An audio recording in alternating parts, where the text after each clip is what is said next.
Hi అండి, అందరికీ నమస్కారం. Welcome to my YouTube channel Saoji Krish. అందరూ ఎలా ఉన్నారండి? మీరు అందరూ బాగుండాలని మనస్ఫూర్తిగా కోరుకుంటున్నానండి. ఈ వీడియోలో వచ్చరికి చాలా మంచి టిప్స్ ఉన్నాయండి. స్కిప్ చేయకుండా లాస్ట్ వరకు చూడండి. మనం డైలీ యూస్ చేసేవండి. ఈ టిప్స్ ఫాలో అయ్యారంటే చాలా బాగుంటుందండి. మీరు స్కిప్ చేయకుండా లాస్ట్ వరకు చూస్తే మీకే అర్థమవుతుందండి. చాలా అంటే చాలా బాగుంటాయండి టిప్స్ అన్నీ. మనకు రోజు యూస్ఫుల్ అయ్యే టిప్స్ అండి, అన్నీ యూస్ఫుల్ అయ్యే టిప్స్ అండి. స్కిప్ చేయకుండా లాస్ట్ వరకు చూడండి. ఇప్పుడు వచ్చేసరికి ఫస్ట్ టిప్లోకి వెళ్దామండి. నేను ఒక బౌల్ తీసుకున్నానండి. బౌల్లో వచ్చేసరికి కర్పూరం పౌడర్ చేసుకొని వేసుకోవాలండి. తర్వాత కొంచెం జవాదు పౌడర్ వేసుకోవాలండి. కొంచెం షాంపూ వేసుకోవాలండి. వేసుకున్న తర్వాత వాటర్ వేసుకొని బాగా దాన్ని మిక్స్ చేసుకోవాలండి. కర్పూరం అనేది అంత త్వరగా కరగదండి, కాబట్టి కొంచెం టైం పడుతుందండి. బాగా మిక్స్ చేసేసుకోండి. చూడండి, నేను చూపిస్తున్నాను చూడండి. ఈ విధంగా బాగా మిక్స్ చేసుకున్నారు అని అంటే సరిపోతుందండి. చూడండి, అది అనేది కరగదండి. అందుకోసమనే కొంచెం ఎక్కువసేపు మిక్స్ చేసుకోండి. మిక్స్ చేసుకున్న తర్వాత మనకు స్ప్రే బాటిల్ ఉంటే ఆ స్ప్రే బాటిల్లో ఈ వాటర్ అనేది వేసుకోవాలండి. దీన్ని వచ్చేసరికి ఎక్కడ స్ప్రే చేసుకుంటాము, ఎక్కడ వాడుతున్నాము అని అంటే స్టవ్ అండి. స్టవ్ క్లీన్ చేసుకునేదానికి ఇది వాడుకున్నాము అని అంటే చాలా బాగుంటుందండి. దీనివల్ల బల్లు బుద్ధింకలు అనేవి రాకుండా ఉంటాయండి. మనం నైట్ పడుకునేటప్పుడు ఒక్కసారి ఇది స్ప్రే చేసుకొని క్లీన్ చేసుకొని పడుకున్నాము అని అంటే మనకి బల్లుల బొద్దింకలు అనేవి రాకుండా ఉంటాయండి. షాంపూ వాడుతున్నాం కాబట్టి మంచి క్లీన్గా ఉంటుందండి, షైనీగా ఉంటుందండి. నెక్స్ట్ కర్పూరం వేసాం కాబట్టి ఆ కర్పూరం ఘాటు స్మెల్కి అనేవి బల్లులు బొద్దింకలు రాకుండా ఉంటాయండి. జవాదు వేసాం కాబట్టి మంచి స్మెల్ వస్తుందండి, చాలా మంచి స్మెల్ వస్తుందండి. స్మెల్ అంటే మామూలు స్మెల్ కాదు. ఇలా మీరు తయారు చేసుకొని మీరు పెట్టేసుకొని డైలీ మనం తుడుచుకునే దానికి వాడుకున్నాము అని అంటే చాలా బాగుంటుందండి. ఎంత బాగుంటుందంటే ఆ స్మెల్ నేను యూస్ చేస్తున్నాను కాబట్టి ఇంతగా చెప్తున్నానండి. చాలా బాగుందండి. తప్పకుండా ట్రై చేయండి. ఒక్కసారి చేసుకొని మీరు డైలీ తుడుచుకునేదానికి వాడుకున్నారంటే సరిపోతుందండి. స్టవ్ పైన, స్టవ్ కింద మొత్తం క్లీన్ చేసుకోవచ్చండి. అసలు చాలా మంచి స్మెల్ వస్తుందండి. తప్పకుండా మీరు కూడా ట్రై చేయండి. ట్రై చేసి ఎలా ఉంది అనేది కామెంట్ సెక్షన్లో తెలియజేయండి. జవాదు పౌడర్ అనేది మనం ఎక్కువ కూడా వేసుకోవాల్సిన అవసరం లేదండి. కొంచెమేనండి, కొంచెం వేసుకున్నా సరే అండి ఆ స్మెల్ అనేది చాలా బాగుంటుందండి. ఈ కాలంలో ఈ చలికాలం కదండి, ఈ కాలంలో ఏదైనా సరే స్మెల్ వస్తుంటుందండి, ఎక్కువ స్మెల్ వస్తుందండి. అలా లేకుండా ఉండాలి అని అంటే ఇదైతే చాలా బాగుంటుందండి. తప్పకుండా ట్రై చేయండి. ఇలా మొత్తం నీట్గా క్లీన్ చేసుకోవచ్చు అండి. చాలా బాగుంటుందండి. చూడండి ఎంత నీట్గా క్లీన్ అయిందో చూడండి. ఆ నీట్గా క్లీన్ అవుతుంది, షైన్గా ఉంటుంది, మంచి స్మెల్ కూడా వస్తుందండి. తప్పకుండా ట్రై చేయండి. ఇప్పుడు వచ్చేసరికి నెక్స్ట్ టిప్లోకి వెళ్దామండి. మన దగ్గర స్టీల్ స్క్రబ్బర్ ఉంటుంది కదండి. ఈ స్క్రబ్బర్ని వచ్చేసరికి మనం పాత బ్రష్ ఉంటుంది కదండి, ఆ బ్రష్కి అనేది పెట్టేసుకొని ఒక బ్యాండ్ అనేది వేసేసుకోండి, రబ్బర్ బ్యాండ్ అనేది వేసేసుకోండి. ఇలా వేసుకున్న తర్వాత దీన్ని అయితే మనం స్టవ్ వెనక జిడ్డుగా ఉంటుంది కదండి, ఆ జిడ్డు అనేది క్లీన్ చేసుకునే దానికి వాడుకున్నామంటే చాలా బాగుంటుందండి. చాలా నీట్గా క్లీన్ అవుతుందండి. మనం చెయ్యి పెట్టి రుద్దాల్సి వస్తుంది కదండి. అలా లేకుండా మనము బ్రష్ తీసుకొని నీట్గా క్లీన్ చేసుకున్నామని అంటే చాలా బాగుంటుందండి. స్టవ్ వెనక అంటే మేమైతే పేపర్ అంటించేసామండి, వాల్ పేపర్ అంటించేసాము. అందుకోసమే నేను అక్కడ చూపించడం లేదండి. పక్కన కూడా నేను చూపిస్తాను చూడండి, ఆ ప్లేస్లో నేను అంటించలేదండి. అక్కడైతే కొంచెం నల్లగా అయిపోయిందండి. అందుకోసమని ఆ ప్లేస్లో నేను క్లీన్ చేసి చూపిస్తున్నానండి. మీరైతే స్టవ్ వెనక క్లీన్ చేసుకోవాలన్నా సరే క్లీన్ చేసుకోవచ్చండి. ఏం వేయలేదండి, జస్ట్ ఆ స్టీల్ స్క్రబ్బర్ మనం చేతితోటి వాడకుండా బ్రష్కి పెట్టేసుకొని వాడుకున్నామని అంటే చాలా బాగుంటుందండి. చాలా నీట్గా క్లీన్ అయిందండి. తప్పకుండా ట్రై చేయండి. చూడండి ఎంత నీట్గా క్లీన్ అయిందో చూపిస్తాను చూడండి. ఇలా నీట్గా క్లీన్ అవుతుందండి. ఎక్కువ చేయి పెట్టి రుద్దాల్సిన అవసరం లేదండి. పాత బ్రష్ యూస్ చేసుకొని మనం నీట్గా క్లీన్ చేసుకోవచ్చండి. చూడండి, ఈ విధంగా నీట్గా క్లీన్ చేసుకోవచ్చండి. ఎంత నీట్గా క్లీన్ అయిందో చూస్తే మీకే అర్థమవుతుందండి. తప్పకుండా మీరు కూడా ట్రై చేయండి. ఇప్పుడు ఒకసారికి నెక్స్ట్ స్టెప్లోకి వెళ్దామండి. ఒక బౌల్ తీసుకోవాలండి. ఆ బౌల్లో ఒకసారిగా కర్పూరం ఉంటుంది కదండి, దాన్ని అయితే పౌడర్ చేసి వేసుకుంటున్నానండి. ఇలా వేసేసుకున్న తర్వాత కొంచెం జవాదు పౌడర్ ఉంటుంది కదండి, అది వేస్తున్నాను చూడండి. ఎక్కువ వేయడం లేదండి, నేను కొంచెమే వేస్తున్నాను చూడండి. ఎక్కువ అవసరం లేదండి. ఇది కొంచెం తీసుకున్నా సరే చాలా మంచి స్మెల్ వస్తుందండి. కొంచెం వేసుకోవాలండి.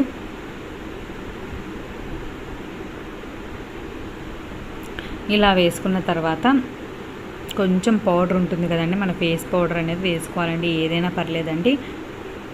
చూడండి, ఈ విధంగా కొంచెం ఫేస్ పౌడర్ అనేది వేసుకోవాలండి. వేసుకున్న తర్వాత వాటర్ వేసుకోవాలండి. కొంచెం వాటర్ వేసుకోవాలండి. మీకు ఎంత కావాలంటే అంత రెడీ చేసుకోండి. నేను ఒక గ్లాస్ వాటర్ వేస్తున్నానండి. మీరు ఎంత కావాలంటే అంత వేసుకోవచ్చండి. కొంచెం క్వాంటిటీ పెంచుకొని వేసుకుంటే సరిపోతుందండి. ఇలా వేసుకున్న తర్వాత బాగా కలిపేసుకోవాలండి. మనం పౌడర్ కర్పూరం వేసాం కదండి, అవంత త్వరగా కరగదు కాబట్టి కొంచెం ఎక్కువసేపు కలుపుకోండి. కలుపుకున్న తర్వాత స్ప్రే బాటిల్ ఉంటుంది కదండి, ఆ స్ప్రే బాటిల్లో వేసేసుకోవాలండి. చాలా బాగా యూజ్ అవుతుందండి. తప్పకుండా ట్రై చేయండి. అసలు ఎంత బాగా యూజ్ అవుతుందంటే ఇది ఎంత బాగా యూజ్ అవుతుందండి ఈ కాలంలో, ముఖ్యంగా ఈ కాలంలో అయితే చాలా బాగా ఉపయోగపడుతుందండి. అసలు ఇది చలికాలం కాబట్టి మనకు వర్షాలు పడుతున్నాయి కాబట్టి స్మెల్ వస్తుందండి. వర్షాలు పడేటప్పుడు స్మెల్ వస్తుంది కదండి, అలా స్మెల్ రాకుండా ఉండాలంటే మనం కర్టన్స్ ఉంటాయి కదండి, కర్టన్స్ మీదైనా, దివాన్ మీదైనా, బెడ్ మీదైనా ఇలా స్ప్రే చేసుకున్నామంటే చాలా మంచి సువాసన వస్తుందండి. మన ఇంటికి ఎవరైనా వస్తున్నారు అని అంటే ఇలా స్ప్రే చేసాము అని అంటే చాలా మంచి స్మెల్ వస్తుందండి. చాలా బాగుంటుందండి. నిజంగా ఇదైతే నాకు చాలా బాగా అనిపించిందండి. అందుకోసమని నేను మీకు ఉపయోగపడుతుందని నేను ఈ వీడియో చేస్తానండి. తప్పకుండా ట్రై చేయండి. చాలా మంచిగా ఉంటుందండి. మంచి సువాసనతో ఉంటే మనకు మనస్సు కూడా చాలా ప్రశాంతంగా ఉంటుంది కదండి. తప్పకుండా ట్రై చేయండి. ఇప్పుడు వచ్చేసరికి నెక్స్ట్ టిప్లోకి వెళ్దామండి. ఇది వచ్చేసరికి ఆనియన్స్ అండి. ఆనియన్స్ అనేవి ఇప్పుడు పచ్చి ఆనియన్సే వస్తున్నాయండి. ఈ పచ్చి ఆనియన్స్ అనేవి ఫ్రంట్ పార్ట్ ఉంటుంది కదండి, ఆ పార్ట్ అనేది కుళ్ళిపోయి ఆనియన్ అనేది మెత్తగా అయిపోతుందండి. అలా లేకుండా ఆనియన్స్ అనేవి ఫ్రెష్గా ఉండాలి ఎక్కువ రోజులు అని అంటే ఈ టిప్ ఫాలో అయితే సరిపోతుందండి. ఫస్ట్ అడుగున న్యూస్ పేపర్ వేసుకోవాలండి. వేసుకున్న తర్వాత ఆనియన్స్ వేసుకున్న తర్వాత మనం న్యూస్ పేపర్ అనేది నేను చూపించాను చూడండి, ఈ విధంగా మనం కట్ చేసుకోవాలండి. కట్ చేసుకున్న తర్వాత అది ఫోల్డ్ చేసుకొని మనం ఆనియన్స్లో పెట్టుకున్నాము అని అంటే ఆనియన్స్ అనేవి ఎక్కువ రోజులు ఫ్రెష్గా ఉంటాయండి. అలా అవ్వకుండా ఉంటాయండి. ఇలా మెత్తగా అయిపోతాయి కదండి, ఫ్రంట్ పార్ట్ పాడైపోతే ఆనియన్ అంతా పాడైపోతుందండి. అలా లేకుండా ఆ న్యూస్ పేపర్ అనేది వాటర్ని పీల్చేసుకుంటుందండి. కాబట్టి ఆనియన్స్ అనేవి చాలా ఫ్రెష్గా ఉంటాయండి. తప్పకుండా ట్రై చేయండి. ఇప్పుడు వచ్చేసరికి నెక్స్ట్ టిప్లోకి వెళ్దామండి. ఇది వచ్చేసరికి నేను చాక్ తీసుకున్నాను కదండి, దానికి వచ్చేసరికి వెనిగర్ అండి. ఇది చూపిస్తాను చూడండి. ఈ వెనిగర్ అనేది అప్లై చేస్తానండి. మీరు చేతితోటైనా అప్లై చేసుకోవచ్చు, లేదంటే మీరు కాటన్ పెట్టుకుని కాటన్తో అయినా అప్లై చేసుకోవచ్చు అండి. ఇది ఎందుకంటే మనం ఆనియన్ అనేది కట్ చేస్తాం కదండి, ఆ దానికి ఘాటుగా ఉంటుంది కదండి ఆనియన్. అది పచ్చి ఆనియన్ అయితే ఎక్కువ ఘాటు ఉంటుందండి. ఆ ఘాటు ఉన్నప్పుడు మన కళ్ళెంబడి నీళ్ళు వస్తాయి కదండి, అలా లేకుండా ఆ ఘాటు అనేది పోవాలంటే ఈ టిప్ అయితే చాలా బాగా ఉపయోగపడుతుందండి. ఇది చూడండి, ప్రతి ఒక్కరికి ఉపయోగపడుతుందండి. ఆనియన్ అనేది కంపల్సరీగా తరగాల్సిందే కదండి, అలా తరిగినప్పుడు మన కళ్ళెంబడి నీళ్ళు కారకుండా ఉండాలి అని అంటే ఇది చాలా బాగా పనిచేస్తుందండి. తప్పకుండా ట్రై చేయండి. వెనిగర్ అనేది మనం చాక్ అప్లై చేసుకొని కట్ చేసాము అని అంటే అలా నీళ్ళు కారకుండా ఉంటాయండి. చాలా బాగుంటుందండి. తప్పకుండా ట్రై చేయండి. మీ ఫ్రెండ్స్కి, రిలేటివ్స్కి ఈ వీడియోని షేర్ చేయండి. వాళ్ళకు కూడా ఉపయోగపడుతుంది కదండి. ఇది ప్రతి ఒక్కరికి ఉపయోగపడుతుందండి. తప్పకుండా ట్రై చేయండి. చూడండి, ఈ విధంగా ఎలా ఎన్ని ఆనియన్స్ అయినా కట్ చేసుకోవచ్చు అండి. ఇప్పుడు వచ్చేసరికి నెక్స్ట్ స్టెప్లోకి వెళ్దామండి. ఇది వచ్చేసరికి టమాటాలు అండి. టమాటాలు అనేవి మనం ఫ్రిడ్జ్లో పెట్టకూడదు కాబట్టి బయటే పెడతామండి. బయటే పెట్టినప్పుడు టమాటాలు అనేవి ఒకరోజు ఎక్కువ ఉంటుంది టమాటాల రేటు, ఒకరోజు తక్కువ ఉంటుందండి. మనం ఒకటేసారి ఎక్కువ తెచ్చి పెట్టుకున్నాము అని అంటే తెచ్చుకునేటప్పుడే మీరు కొన్ని పచ్చివి, కొన్ని పండువి, కొంచెం మాగిన ఉంటాయి కదండి, అవి కొంచెం అలా తీసుకున్నాము అని అంటే త్వరగా పాడైపోకుండా ఉంటాయండి. ఇప్పుడు ఒకసారి చూసారు కదండి, ఇదైతే కుళ్ళిపోయిందండి, అదే పాడైపోయిందండి. ఇదైతే ఇలా పాడైపోకుండా ఉండాలి అని అంటే టమోటాలకు వచ్చేసరికి మనం వంట నూనె ఉంటుంది కదండి, అది అనేది టమోటాలు ఎన్ని ఉంటే అన్నిటికీ అప్లై చేసాము అని అంటే టమోటాలు అనేవి బయట పెట్టినా సరే, బయట పెడతాం కదండి, బయట పెట్టినా సరే కుళ్ళిపోకుండా బాగుంటాయండి. తప్పకుండా ఈ టిప్ అయితే ట్రై చేయండి. మేమైతే ఇలానే పెడతామండి. చాలా బాగుంటాయండి. తప్పకుండా ట్రై చేయండి. చూడండి, ఈ విధంగా ఆయిల్ అప్లై చేశారు అని అంటే ఎన్ని రోజులైనా ఫ్రెష్గా ఉంటాయండి. బయట పెట్టినా సరే ఫ్రెష్గా ఉంటాయండి. తప్పకుండా ట్రై చేయండి. ఈ టిప్స్ అన్నిట్లో మీకు ఏ టిప్ నచ్చిందో కామెంట్ సెక్షన్లో తెలియజేయండి. ఈ వీడియో నచ్చినట్లయితే లైక్ చేయండి.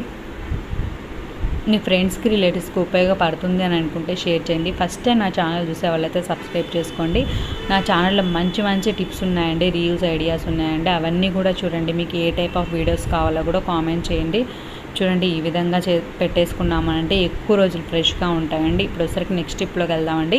ఇది వచ్చరికి యాపిల్ అండి. యాపిల్ అనేది మనం వెంటనే తిన్నాము అని అంటే చాలా బాగుంటుందండి. కానీ మనం పిల్లలకి లంచ్ బాక్స్లో పెట్టాలి అని అన్నప్పుడు ఈ యాపిల్ అనేది నల్లగా అయిపోతుందండి. పిల్లలు నల్లగా అయిపోతే అసలు తినరండి. అలా లేకుండా మనం యాపిల్ పెట్టినట్టు ఫ్రెష్గా ఉండాలంటే నేను ఇప్పుడు ఒక టిప్ చెప్పబోతున్నానండి. ఈ టిప్ ఫాలో అయ్యారు అని అంటే ఎంతసేపు ఉన్నా సరేనండి ఎంతసేపు ఉన్నా సరే యాపిల్ అనేది మనకి ఇలానే కలర్ అనేది చేంజ్ అవ్వకుండా ఫ్రెష్గా టేస్ట్ అనేది పోకుండా చాలా బాగుంటుందండి. తప్పకుండా ట్రై చేయండి. ఇలా ఆనియన్స్ అనేవి కట్ చేసుకున్న తర్వాత ఒక బౌల్ తీసుకోండి. ఇదైతే పిల్లలకి పెట్టి పంపించాలంటే చాలా బాగుంటుందండి. ఒక బౌల్ తీసుకోవాలండి. ఈ బౌల్లో వచ్చరికి కొంచెమేనండి, ఉప్పు అయితే ఎక్కువ వేయద్దండి. ఉప్పు ఎక్కువ వేస్తే ఉప్పగా ఉంటుందండి.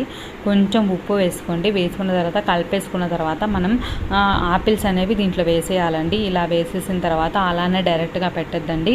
మనం స్ట్రైనర్లోకి స్టెయిన్ చేసుకునైనా వేసుకోవచ్చు అండి. లేదంటే మీ దగ్గర నాప్కిన్ ఉంటే ఆ నాప్కిన్ తుడిచేసుకొని మనం బాక్స్లో పెట్టాము అని అంటే ఎన్ని అవర్స్ అయినా సరే అండి టేస్ట్ మారదు, కలరు మారదండి. చాలా బాగుంటుందండి. తప్పకుండా ఒకసారి ట్రై చేయండి. ఇది కూడా చాలా యూస్ఫుల్గా ఉంది కదండి. ఎందుకంటే మనకి జనరల్గా లంచ్ బాక్స్కి పిల్లలకైతే ఇవి పెడతాం కదండి. పెట్టినప్పుడు ఇది చాలా బాగా ఉపయోగపడుతుంది కదండి. ఇలా పెట్టేశారు అని అంటే మనం వాటర్ అంతా పోయేంత వరకు పక్కకు పెట్టేయాలండి. పెట్టేసిన తర్వాత మనం బాక్స్లో పెట్టేసుకోవాలండి. అలా పెట్టేసుకుంటే మాత్రం చాలా బాగుంటుందండి. తప్పకుండా ట్రై చేయండి. చూడండి ఈ విధంగా మనం పక్కన పెట్టేసుకొని ఆయన వాడుకోవచ్చు. లేదంటే మీకు టైం లేదు వెంటనే పెట్టేయాలి అని అనుకుంటే ఒక నాప్కిన్ మంచిగా తీసుకొని మీరు తుడిచేసుకొని అయినా పెట్టచ్చండి. ఇప్పుడు నెక్స్ట్ టిప్లోకి వెళ్దామండి. ఇది వచ్చేసరికి 2 క్యాప్స్ తీసుకున్నానండి. నేను డిస్పోజబుల్ బాటిల్స్ క్యాప్స్ ఉంటాయి కదండి, వాటిని తీసుకున్నానండి. డిస్పోజబుల్ బాటిల్స్ అయినా క్యాప్స్ అయినా సరే చాలా బాగా యూస్ చేసుకోవచ్చండి. నా ఛానల్ ప్లేలిస్ట్లో అయితే నేను డిస్పోజబుల్ బాటిల్స్ని ఎలా రీయూజ్ చేయాలో చెప్పానండి. అంతేకాకుండా మూతలు ఉంటాయి కదండి, క్యాప్స్ ఉంటాయి కదండి, బాటిల్ క్యాప్స్ని కూడా ఎలా రీయూజ్ చేయాలి అనేది నేను వీడియో చేశానండి. ప్లేలిస్ట్లో ఉంటుందండి. ఒక్కసారి ఆ ప్లేలిస్ట్లోకి వెళ్ళి చూడండి. చాలా మంచి టిప్స్ ఉన్నాయండి. మనమైతే ఊరికే వేస్ట్ అని పడేయాల్సిన అవసరం లేదండి. వాటిని అయితే చాలా బాగా మన ఇంట్లో ఆర్గనైజ్ చేసుకునేదానికి యూజ్ చేయొచ్చండి. ఒకసారి ఆ వీడియో చూస్తే మీకే అర్థమవుతుందండి. ఈ 2 క్యాప్స్కి వచ్చేసరికి నేను డబల్ టేప్ ఉంటుంది కదండి, అది అంటించేసుకొని మనం వంట రూమ్ ఉంటుంది కదండి, వంట రూమ్ కిచెన్ పక్కన స్టవ్ పక్కన పెట్టేసుకున్నామనంటే లైటర్ పెట్టుకున్నామంటే చాలా నీట్గా బాగుంటుందండి. అంతేకాకుండా మిక్సీ ఉంటుంది కదండి, మిక్సీ ప్లగ్లు పెట్టుకునే దానికైనా వాడుకోవచ్చండి. ఇలా వాడుకోవచ్చు, అలా వాడుకోవచ్చు అండి. చూడండి ఎంత నీట్గా ఉందో. మనం క్యాప్స్ అనేవి పడేయాల్సిన అవసరం లేదండి. వాటిని చాలా బాగా రీయూజ్ చేసుకోవచ్చు అండి. మనం ఎప్పుడైనా కావాలన్నప్పుడు వెంటనే టక్కన తీసుకునే దానికి కూడా ఉంటుందండి. పక్కన పెట్టుకున్నామనంటే తప్పకుండా ట్రై చేయండి. Thank you.